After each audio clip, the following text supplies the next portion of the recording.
my name is Thomas Kuczek. I'm the head of Chrome Enterprise Sales in Germany. I'm with Google since 11 years.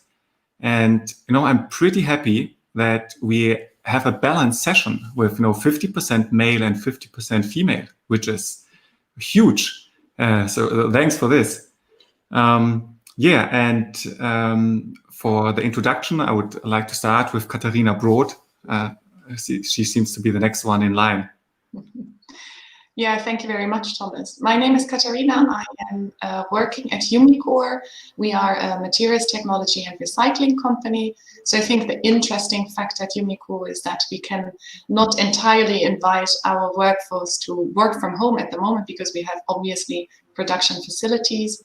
I'm with Umicore for 10 years now, and I'm responsible for Germany communications and digital workplace. So my background is in communications, not so much technical, and that's actually also very interesting in the way we work with our digital workplace activities. Okay, thanks. Next one would be Jyotin. Yeah, Jyotin is perfect, just easier to pronounce. So hello everyone, good sound and video, I hope. Big hello to my team. Some of you I know have joined as well the session. So I'm responsible for digital workplace services globally for Mondelēz. Mondelēz is a snacking company. You know our brands, Cadbury, Oreo cookies. Slowly, I want to see the smiles increasing as I mention my brands. Philadelphia cream cheese, Ritz cookies. There's many brands that we manufacture and market around the world. And of course, the digital workplace is a big part of what we do in IT. 45,000 users spread in over 400 locations. So a big responsibility that my team carries as well on keeping everyone productive. And Jyotin, you're more on the technical side, or also like Katharina on more communication side? I have evolved to be a technical person. My background is finance and business actually. So I've studied business, and I have evolved to be a technologist. Okay, thanks for the introduction. And then we have in the call Rosanne. Tell us a little bit about yourself. If you're not frozen. I think indeed I see the chat on the right side. It's frozen, so maybe Rosanne has to leave and enter again.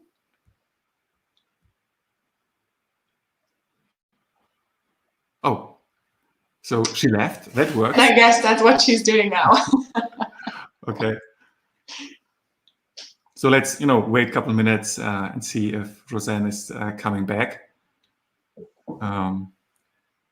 So she is the customer journey manager. That's what I've learned so far. And I actually stalked her on LinkedIn. So quite impressive VC. Hopefully she can make it. She was actually working, now that we are talking about this, for Inkdiba, where I have my bank account. So that's nice.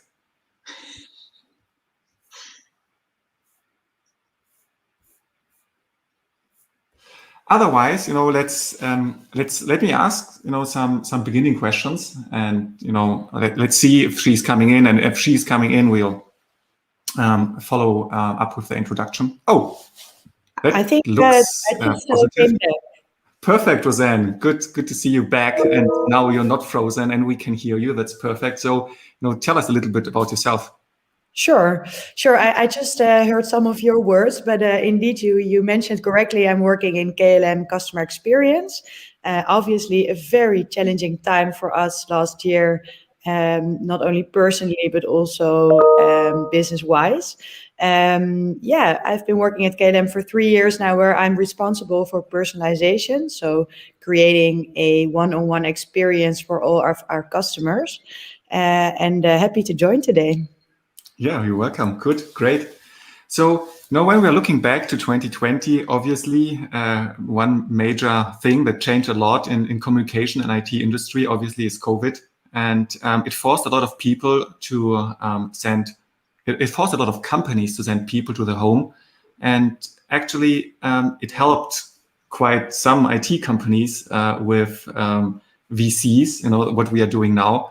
So if you look back at 2020 and at the digital workspace and how it evolved, and how the rise of remote working with the new complex challenges has arisen, what has been the most difficult thing for you to overcome? And maybe let's start in the how we started now. So let's start with Katharina. Okay, so I will give it a try. Actually, it sounds funny, but was really true at the beginning. The biggest challenge for us was to organize all the hardware, right? Because we had still a lot of people with actual PCs, so no laptops. We had a lot of people who didn't have additional webcams or headsets. So what we had to do was to organize all the hardware when everybody else was doing the same. But luckily that worked well. That was a big challenge. The actual part of working from home to offer the technology was not a problem, because we organized the rollout of Office 365 starting in 2018, and we finished it with the introduction of Teams at the end of 2019. So luckily we had all the technology in place. What was the challenge was to give all the people the skills and a place where they could ask questions to really start working remotely, like to really embracing the technology and not only making a video call with Teams, We were lucky in a way that we had developed a lot of training material in 2019, but we really had to apply it. We had to tell people where it is. We had to make it visible, and we had to make also our heroes of ambassador, our group of ambassadors, which we call digital heroes, more visible. And we had to help them to reach out to their colleagues. So those were the challenges that we had at the beginning. And I think we will talk about the challenges that we will have in the future a bit later. Yes, we come to this. So you basically needed to establish a train-the-trainer model and promote this. So the message spread out better into the company. Yeah. And luckily we had everything in place. Like the community was already there, but obviously the pandemic helped to boost it, to make it more visible, and also to recognize the community members more, because it's something that they do on a voluntary basis, right next to their actual job. Okay. Yeah.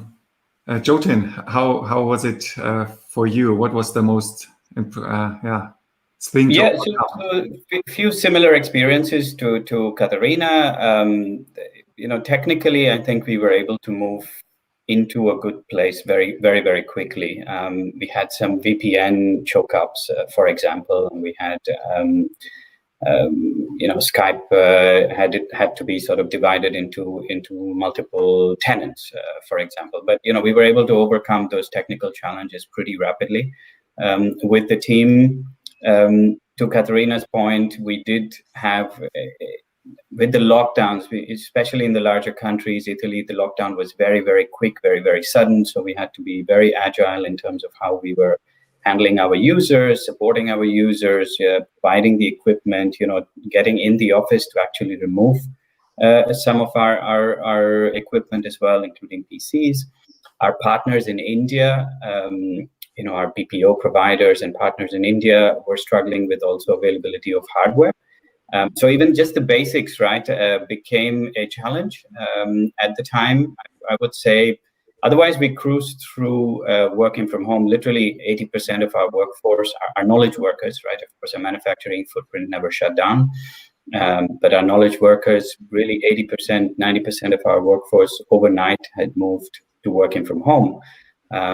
So with that sudden change, the loads, the monitoring, etc., we really ramped that up, and we were quite successful. To Katharine's point, the dedicated change management team. As part of our digital workplace, I have the change management team. They did an excellent job of communicating over the intranet. The whole company came together really, so the intranet became the place to go. Get the news, get the information, get the videos. We started to run webinars very, very quickly as well. So a lot of that user impact, training, knowledge was a big winner actually for us. Yeah. Good to hear. Hardware, I heard this already twice, so that seems to be a common theme. How was it for your company, Rosanne? Yeah, to be honest, as Air France KLM, we have a dual head office in place, right? So we are based in Amsterdam and in Paris. So everyone from head office, at least, was used to having video calls already. And we chat a lot with our, let's say, foreign colleagues. So I think in terms of shifting towards online conversations and online meetings, I think everybody was well equipped. At the same time, we do see some cultural issues, of course, aside from, of course, the more hardware-focused ones that we've faced as well. But I think if I speak personally for myself, I really missed having this small connection with colleagues, not being able to see the body language and small cues to also see whether something is going in the right way or not.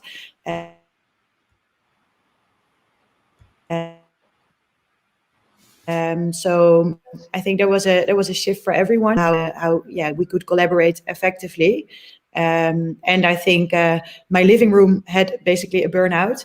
There were just too many expectations of my living room last year. It had to fulfill my office needs, my connection with friends and family, my relaxing zone, my gym.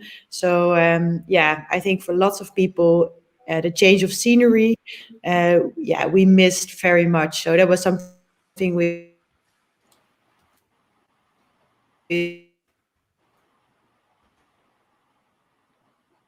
put extra attention to. Okay, so for whatever unknown reason, we have some issues with your connectivity sometimes, Rosanne. It's not too bad, but sometimes we are missing out words. At least I'm missing out some. Okay, but let's see if sometimes this is just going out of the way by itself.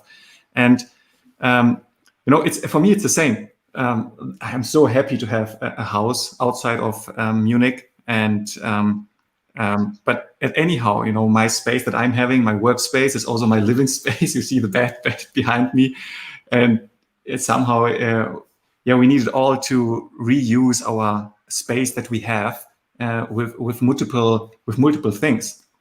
Like also the gym. This is horrible, since you cannot go to the gym anymore. The gym has to come in the house. True. Exactly. And I heard something really interesting. Someone said, imagine COVID happened 20 years ago, where we still had our Nokia 3111, no VC, nothing, basically just telephone. That would be so much worse than now, because the technology itself is there. The hardware is there. And we are able to do the video conferences that we are doing now. So we can be also grateful that COVID just happened now and not 20 years ago.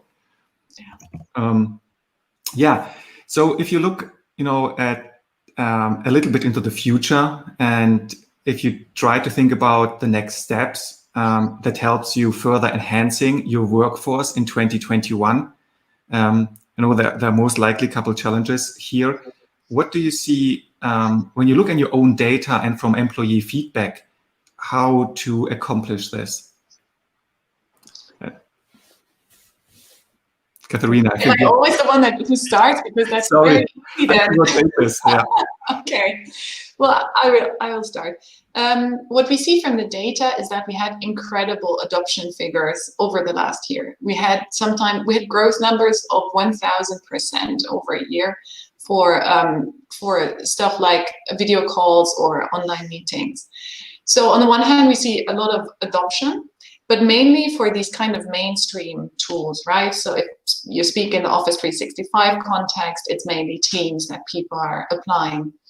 Then we have some more niche tools where we see, for example, Planner or To-Do or so, or Whiteboard, where some people use it and many others don't. And we also see that a lot of the communication part is used, but the real collaboration part, I think there's a lot of growth potential. So to give you an example, a lot of people apply just what they knew from the office life to, working remotely. So you have now video meetings. But embracing the idea of asynchronous collaboration is a bit less common. At least that's what we see from the numbers. And we also hear that people are having, Zoom fatigue and so on. So I think we have a big growth potential in making people understand this and helping them to collaborate, for example, asynchronously and really apply different kind of collaboration. For us as a company who's doing a lot of research and having a lot of production, we also see that we have to make sure that we don't create a digital gap and that we somehow manage to skill up the people on the production floor as much as we do with the knowledge workers. So we don't want to create two worlds. And this is definitely a challenge for next year or for this year. And last but not least, I would like to focus more on methods than on tools. So not telling people, okay, this is a virtual whiteboard, here is where you have to click to create a post-it, but helping them to do a good virtual workshop. So what is the method behind facilitating a good virtual workshop, for example? So methods, not tools. Wow, yeah, it absolutely makes sense. I think to use the tools is one thing, but to apply them in the correct way and the correct tool. I mean, sometimes an email is just better than a phone call. Sometimes it's the other way around. Sometimes a chat message is easier. So to do this in a good way, needs a lot of skill up for the whole employee fleet. And then what comes on top of this is also some people's like some art of communication more than others. For example, I really like VCs. I'm a big fan of VCs, but others, they like more emails. They just prefer this. So it comes extra complexity into this. Well, how about, you, Jyotin, at Mondelēz? How do you want to see the next steps happening? Yeah, so my philosophy is never waste a good crisis, right? So we've gone ahead and got a massive amounts of action after the COVID crisis. We've got a lot of investments that we are making.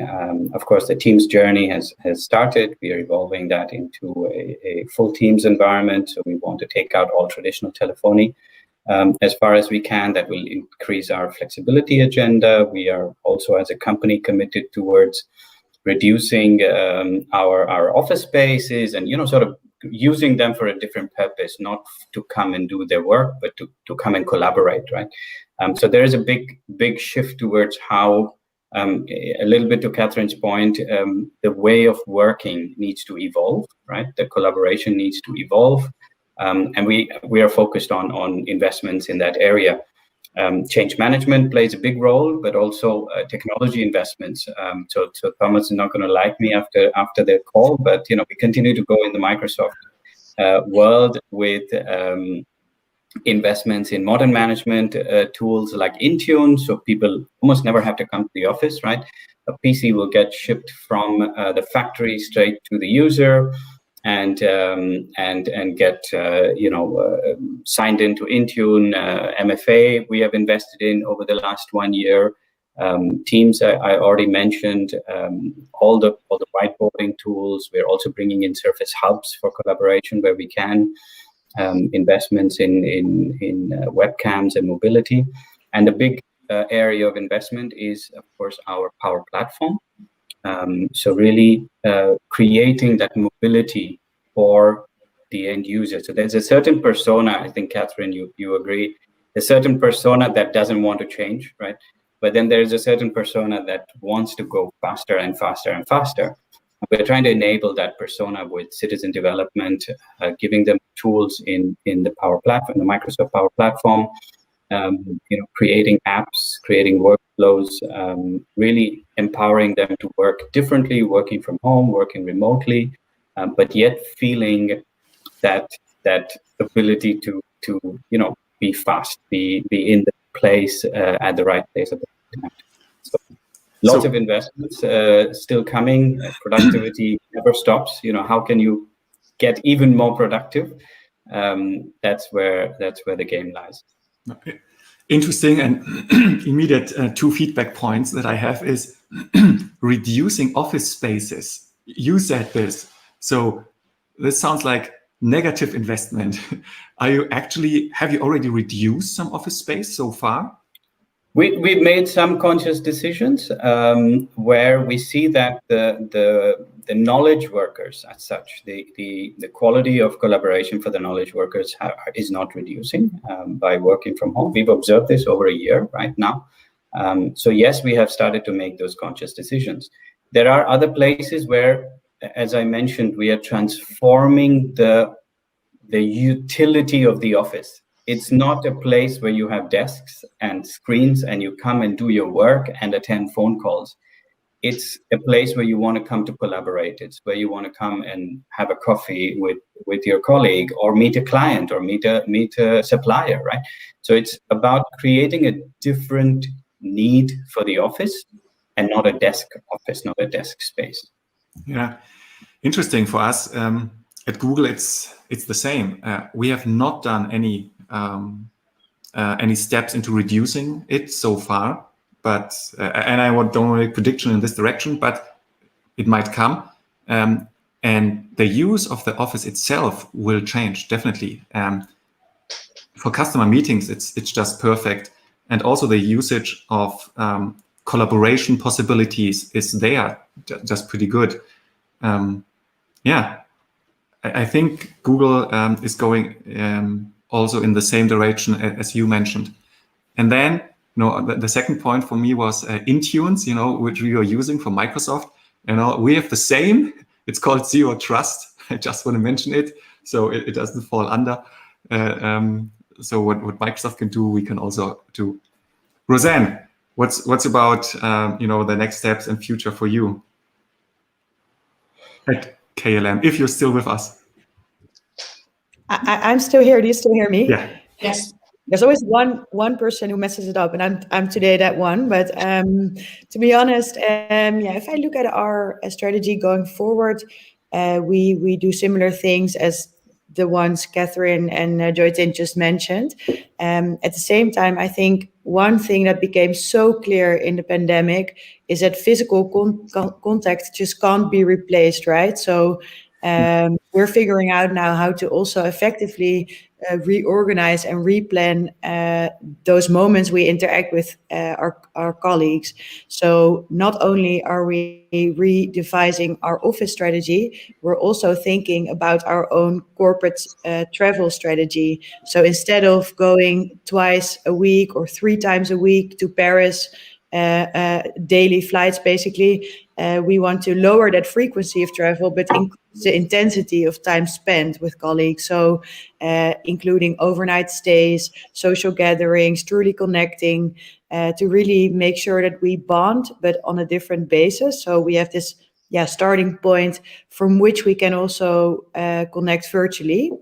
And furthermore, I think keep checking in with people is very important for us. So small acts of kindness. A friend of mine told this nice story. She works at a large bank in the Netherlands, and she had received a hanging plant by post. So it was brought to her front door, and it has a tagline with "Hang in there." And I think that's a very good example of a company that thinks along, brings a bit more greenery into your home, and also, gives this sign of life, right? Like we're still thinking about you as a person. And also with regards to the office strategy, I also believe in this working from near home trend, that we will see more satellite offices or maybe subscriptions to co-working places instead of one big HQ going forward. And we also get this from our corporate clients a lot. They're also revising their strategies when it comes to working from home and those travel policies, obviously.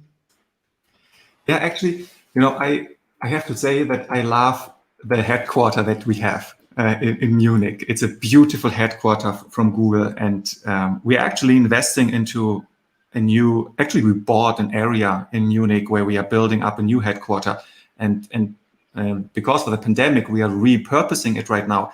But the idea to have a headquarter, I really hope that this still survives, because I love to go to the headquarter and meet customers there. It's a great representation of Google.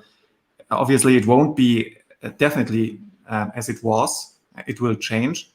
But I'm really hoping that headquarters itself won't go away. I hope that it stays. Okay, so if I take a look at the questions that I have still here, is about hybrid working model. I think we have talked about this. Yeah,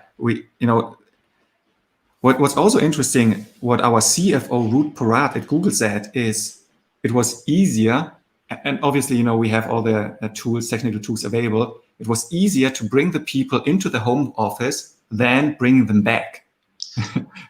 So I think this is so interesting, because if I look at myself, I'm in home office since quite some time, basically March 2020. So it's going to be a year.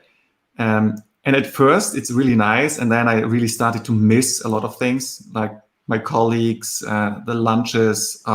We had such a great cantina at Google. It was more a restaurant than a cantina. It was really fabulous, and this is really sad that we are missing this private contact, which is not possible anymore. That's why I hope that we get vaccinated really quick and this whole thing gets over. It probably won't go over at all, but this is another discussion. But at least that we can meet each other in person. And the VCs are good and they are okay, but it's not a full replacement. I think everyone also agrees to this. So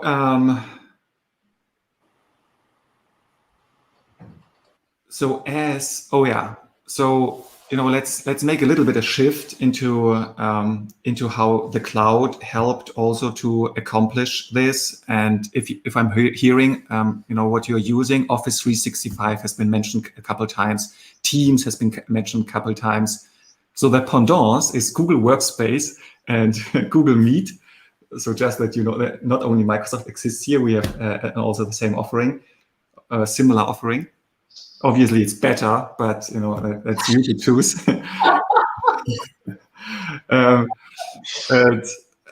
So if you take a look at the whole environment that is changing into the cloud, and I see you're adopting it already, what's your thought on? Is this? Do you want to go further into this area? Do you want to go further into this cloud thing and use it even more, or if you take a look at your on-premise installations, how is this changing? And maybe we can switch the order. Thanks. I agree. Maybe start with Jyotin. Do you want to talk a little bit? Yeah, sure. I mean, we have a very successful cloud program. We have been on the journey already for a couple of years.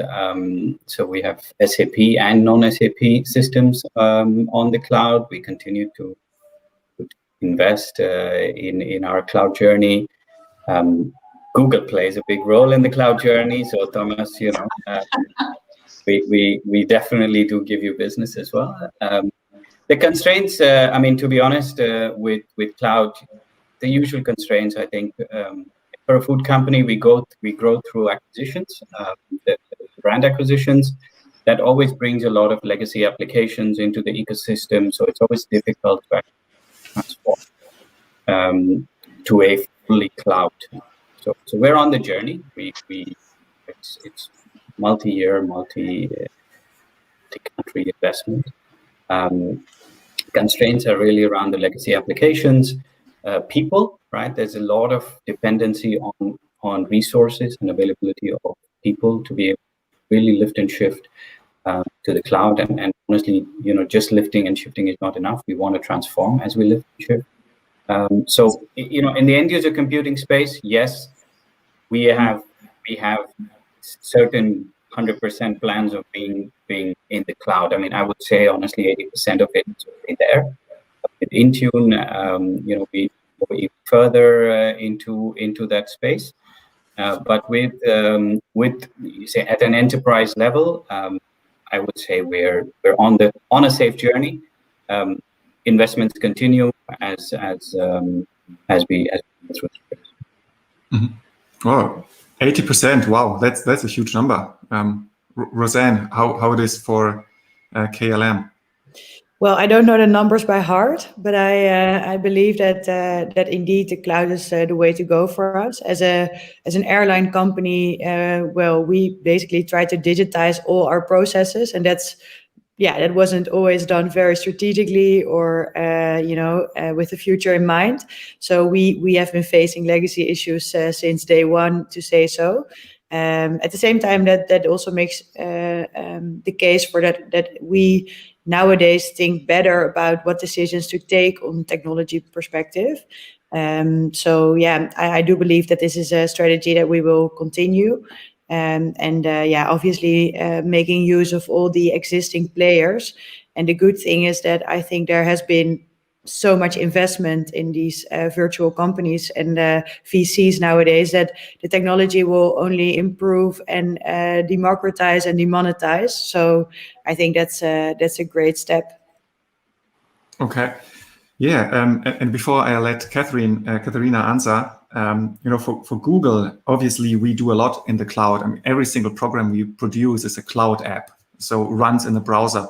And if you ask Google, we think the transformation from on-premise apps into cloud apps is definitely and browser apps the future.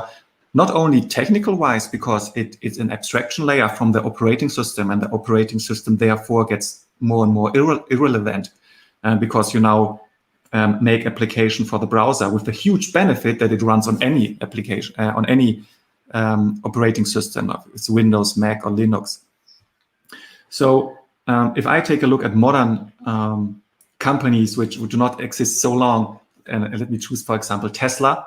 I have a Tesla Model 3, and I was for changing the tires, and I always take a look at the monitor and what they are running, and what do I see? A browser application. So it's already all their user customer interaction is in the browser. When I do something and order a service, it's in the browser or an app. Everything they do is in the browser. So if I compare this to traditional other German companies, they are not there. So that may be a good segue for Katharina, how it is with Umicore. Yeah, thank you. Well, there's not so much to add actually to what Jyotin and Rosanne said, but we are also shifting workloads to the cloud whenever it allows at least the same level of security or better. It helps us to become more independent from our own infrastructure, obviously, and to increase the availability of the applications. So we are in an ongoing process there, and I think we're on a good way. One thing that I would like to add is that we are a very sustainable company. So in terms of our business model, we have a closed loop system. So we have a lot of focus on sustainability, and shifting towards the cloud also helps us to reduce our own CO2 footprint, because the infrastructure there is just much better and more energy efficient than our own energy. Than our own infrastructure. So that's another aspect, the sustainability. Yeah, same actually for Google. I'm pretty sure you have read this in the news. Google is one of the companies who wants to be carbon neutral and is actually already for all the data centers. And as you can imagine, power is the one thing we use probably most. And it's good, every company should go in this journey and be, as green as possible and be, might be not so easy for KLM. I just think about this, but at least, as good as it's possible. We were the first airline that went live with a brand campaign saying "Fly responsibly," and I think we are trying to lead the pack in that sense. By being more mindful of when to travel and for what reason. Yeah, true. We cheer for that, because I think that's just an inevitable step going forward, and also for our existence, we should be on trend with this. Yes, and I think this is definitely one thing that COVID also brought us. We cannot travel that often anymore, but it's not like we just can't travel anymore. It's more about let's think about, if we should travel or not, because sometimes travel is important. And we are now in the other extreme where we're not traveling at all. But, I wish that I had some meetings in person already. And I'm pretty sure this will come back and we will have these meetings again. But what I'm really happy about is I'm not having these useless meetings where I'm flying for 2-3 hours somewhere, have an hour meeting and flying back. Yeah, this was just painful. I'm so happy that this is gone now. Yeah, I agree. And we obviously did many surveys with our customers as well to understand, the impact of virtual conferencing on travel. And I think nobody misses rising early, waiting in queues, being delayed, and missing family, being away from home. So I really believe that indeed there's a more mindful shift. And for some reasons, you do want to travel because people still want to connect and they still want to be on an adventure and learn new things. And also innovation takes place by connecting people. So I do believe our business model is still valid. However, we need to make changes as anyone, I would say. Yeah, absolutely. Your business is still valid. Absolutely. And people love to travel. It's important. Let's, anyone wants to add something? Otherwise, I would go to the next question if this is okay. So,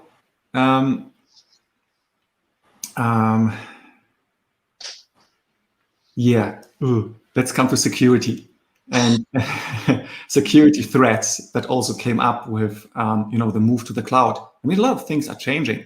Some people, some companies, have, with the legacy system, the VPN structure and maybe VDI or to be able to work. But with the cloud, more and more people want to connect themselves directly through their internet account and do their job in an easier way.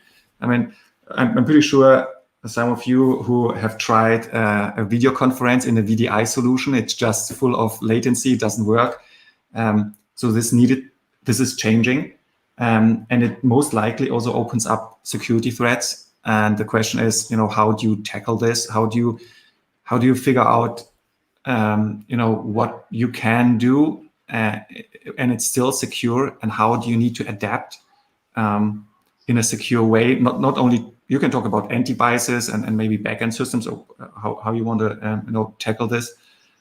Yeah, let's start with maybe Jyotin. Do you have any? Sure.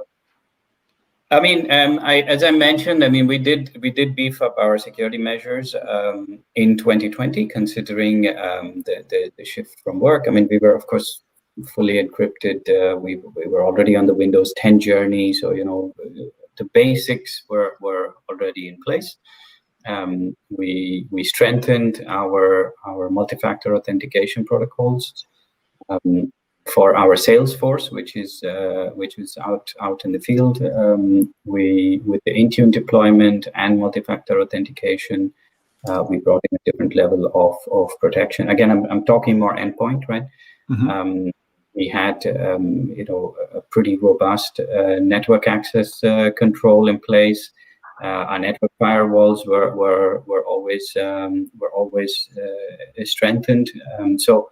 Some of those things, you can say you continue to keep that investment, right? And then on the end user side, because there was this large shift of working from home, we ensured that we were being stricter with our protocols. Even simple things like password reset, right? We relooked at the SOP with our partners. And actually implemented a much more stringent password reset protocol, right? So because we don't want the hacking and phishing attempts, because everybody's remote, the instances of that goes up. We don't want a user to be calling up on my behalf and changing my password, right? So you need you need your multi-factor authentication. You also need a manager support, especially for our blue-collar employees that have network access. We were really strengthening those aspects. So security will always remain an important part with our security operations center, of course, as well. which is professionally managed. We continue that investment. It's non-stop. It's really non-stop. No, it's, you mentioned multi-factor authentication. We are at Google, at least for 6-7 years, we are, trying to get this out into the market and saying, hey, we need something more secure than just username and password. Like multi-factor is probably a pretty good solution. I don't know if you have this, some security keys. So this helps a lot to not just, steal someone's password, but also to have something physical that the other person also needs to steal if he wants to sign into Notebook. And if you take a look at the the VPNs, how you connect to your own network, I mean, what happens is that let's say a year back then, people are connecting using VPN into your company, and then the traffic is being sent from your company to maybe the other company that you're trying to communicate to, and then the whole thing backwards, except and where the other solution would be a more direct connection. So basically meaning getting rid of VPNs and finding other solutions like zero trust. Zero trust. Exactly what you've already mentioned at the beginning. So are you going more into the zero trust area and trying to reduce VPNs? Absolutely. It's not an investment that is approved, but it is certainly part of our roadmap. So to move to zero trust. Okay. So yeah, Rosanne, how it is at KLM when it comes to security? I mean, security probably is super important for KLM, and with the antiviruses and phishing attacks. How do you tackle this, and did it change? Definitely, we had extra emphasis on security definitely last year. Also, we have been target of many cyber attacks, to be honest, and this is also believed to be related to our role in the distribution of the corona vaccines, as we play a major role as a transport company, of course. So it's a very weird experience that as a company you play a central role in the reconstruction of the world, basically, and then these kinds of things happen. So yeah, partly because of this, we have extra security measures. People had to change passwords. At the same time, this does affect the speed of some kind of processes. So yeah, it's always this balance, right, between speed and safety. But for example, we had some issues with testing new features in certain environments that was more difficult due to extra security related measures. So yeah, it's been a struggle, but we took definitely extra measures, and safety is in our business, I think, always central and very paramount, I would say. Mm-hmm.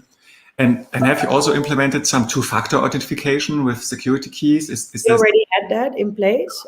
So we did switch from provider. Not sure what the reason was, but we do have a second step in our password system. I'm happy to hear this. This seems to be a good choice of security and still usability. I mean, you cannot make it too complicated, otherwise people are not using it, but exactly. It has to be secure enough. So how is this with Umicore, Katharina? Good. I just wanted to ask, Rosanne, do you have to step out now? So maybe do we have to say officially goodbye to you? Yes, unfortunately, I have another meeting. I think everybody is well aware with the fact that you're back-to-back into meetings and you have to run from the one Zoom meeting to the other. So that's what I will be doing right now. Thank you so much for having me. It was a very interesting discussion, and hope to see you guys soon. Yeah, thank you for attending. Thanks a lot. Bye. Bye-bye. Bye, Rosanne. Security, right? Okay. No, we have a lot of systems in place, as mentioned by Jyotin and also Rosanne before. I mean, we have MFA, and we were lucky that we had the rollout of our end user cloud system done already in 2018 and 19. So we put security very high on the agenda during that rollout, and it was our own agenda, right? It was not driven by a pandemic and because we had to make a quick rollout of any new system. So that was good. One aspect that wasn't so much mentioned, that's why I'm explicitly mentioning it now, is that I think in this remote times, people are very eager for social contact. So there's also more potential of social engineering, right? And this is what we thought of at the beginning of the year, and we did an awareness campaign for the potential of cyber attacks, and also we introduced a micro training, which is basically that you're getting fake phishing attempts, and you should detect them. So we were really doing a lot also on the, let's call it the human defense line, even though I don't like usually these kind of wordings, but this is really what you have to do. You have to do system-related security measures, and then again, make people aware of the potential of attacks and how those attacks work, and that it's a simple click on a link, that can already help other people to come into your system. Yeah, that's a good point. I mean, if I talk to the engineers at Google and ask them about security, they only talk about technical security. Yeah. The longer the key, the better. But in reality, it's the stick from behind that forces you to give away your name, password, and this is probably more the case, and has to be more informed about how to prevent social hacking. True. Yeah. And the good thing is, that's how we also told our colleagues, the good thing is, if you're able to detect those things in your work environment, you are also able to do it in your personal environment, right? You need that kind of security also for your personal life. So it's actually kind of win-win. Yeah, true. So, I think we have, just 7 minutes left. So I'm coming to the last question, which is about a look into the future. And basically the question is, if you, why security has effects, we have discussed this. Do you envision the future of your digital workspace, and how do you envision it? And how do you see the remote work being developed, let's say in a couple years time frame? Who wants to start? So I gave a bit of hints. Maybe if you can hear me, I'll start. Look, remote work, it's not new for a certain persona in our company. For example, my team and I, we're spread around the world. There are roles in my team that never need to go to the office. There are roles that are business facing that go to the office, right? So depending on the persona of the role, you can absolutely be anywhere. We were just, as the meeting started, we were chatting about being in an island somewhere, right? Maybe that becomes a reality. The gig work, the gig economy is real. We have already started to experiment with that in certain pockets of the company. So it's not just with employees, but also with how we contract the future of the employees, right? Or the future of work. Being outcome driven, being more flexible, investing in the engagement of employees in a different way. Rosanne had this idea of sending something to the employee's house. We received a very nice Christmas basket from our employer, right? So you're still touching the employees in a different way. Technology will always play a big role. We've over-invested in our large meeting capabilities. So I have set up a dedicated team which facilitates engagement and broadcasts for our senior leaders. This team was not as busy as they have been in the last 18 months, right? Or 12 months or so. Mm-hmm. The pace at which our leaders want to engage, the pace at which our leaders actually want to do large meetings and town halls has increased, certainly. And we want to keep that engagement. We want to keep that going with our employees. So we're we are shifting investment in areas where we see this will stay, this will continue. This is still very, very important for us to keep engaging our people. Yammer is part of how we communicate, Teams live events, Yammer live events, broadcasts, fireside chats. So that engagement model is also rapidly evolving. And I think honestly, all for the better. Hopefully we can all really live and work from an island. But until that happens, I think technology is going to play a big role. Yeah, I mean, similar to Google, you can work from anywhere for sure. But who really does this? Who really moves away because he now knows that he can work from anywhere? This is at the end, it's not that easy as everyone thinks, right? You have family commitments, you have school commitments. Even if I wanted to with my kids in school, I wouldn't be able to say, oh, we go to a remote island. So I think there's, again, a persona, right? You always have to think of a persona. Maybe there is a persona that has that flexibility and says, hey, I will do that 5 years before I could have done it, because now I can really be anywhere. Right? Maybe there's a younger person that says, for the next 5 years, I'm able to do that. Let me do that. And then maybe I come back into a different environment. So I think it's all about flexibility and the choices that this is creating. I want to say my kids are lucky to have those opportunities and those options as technology keeps evolving and as the workspace keeps evolving. We didn't have that option. Our parents certainly didn't have that option. So, make the most of it. Yeah, definitely. So, I mean, you're right. It's about the personas, and for some people it's really easy and they do it. I just get a chat from people who are listening in it, and they, hey, I would do it, Thomas. So definitely this exists. And there are other people who cannot do this because of children going to school and so on. And then you just can be lucky if you're living in a land side where it is already nice, and maybe not in the city center where it is right now pretty not so easy, maybe because you cannot do what you wanted to do. Yeah, but Katharina, I also wanted to hear your answer.